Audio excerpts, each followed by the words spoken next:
ध्यान योग, ध्यान का योग। श्री कृष्ण कर्म योग और कर्म संन्यास के तुलनात्मक मूल्यांकन के अनुक्रम को 5वें अध्याय से इस छठे अध्याय में भी जारी रखते हैं और पहले वाले मार्ग के अनुसरण की संस्तुति करते हैं। जब हम समर्पण के साथ कार्य करते हैं तब इससे हमारा मन शुद्ध हो जाता है और हमारी आध्यात्मिक अनुभूति गहन हो जाती है। फिर जब मन शांत हो जाता है तब साधना उत्थान का मुख्य साधन बन जाती है। ध्यान द्वारा योगी मन को वश में करने का प्रयास करते हैं, क्योंकि अप्रशिक्षित मन हमारा बुरा शत्रु है और प्रशिक्षित मन हमारा प्रिय मित्र है। श्री कृष्ण अर्जुन को सावधान करते हैं कि कठोर तप में लीन रहने से कोई सफलता प्राप्त नहीं कर सकता और इसीलिए मनुष्य को अपने खान पान, कार्य, कलापों, अमोद, प्रमोद और निद्रा को संतुलित रखना चाहिए।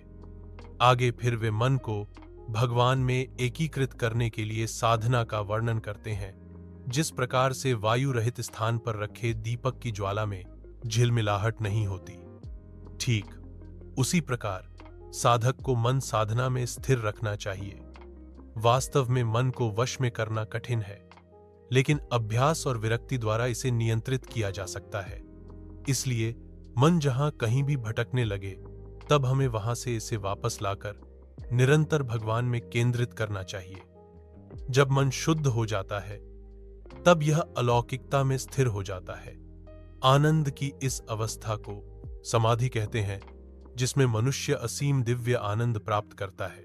इसके पश्चात अर्जुन उस साधक के भाग्य के संबंध में प्रश्न करता है जो इस मार्ग का अनुसरण करना आरंभ तो करता है, लेकिन अस्थिर मन के कारण लक्ष्य तक पहुंचने में असमर्थ रहता है।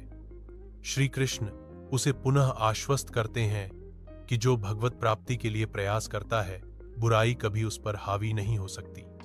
भगवान सदैव पूर्व जन्मों में संचित हमारे आध्यात्मिक गुणों का लेखा जोखा रखते हैं और अगले जन्मों में उस ज्ञान को पुनः जागृत करते हैं, ताकि हमने अपनी यात्रा को जहां से छोड़ा था उसे वहीं से पुनः आगे जारी रख सकें।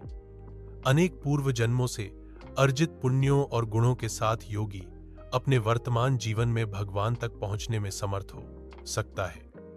इस अध्याय का समापन इस उद्घोषणा के साथ होता है कि योगी भगवान के साथ एकीकृत होने का प्रयास करता है।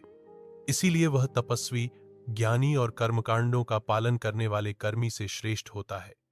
सभी योगियों में से जो भक्ति में तल्लीन रहता है वह सर्वश्रेष्ठ होता है।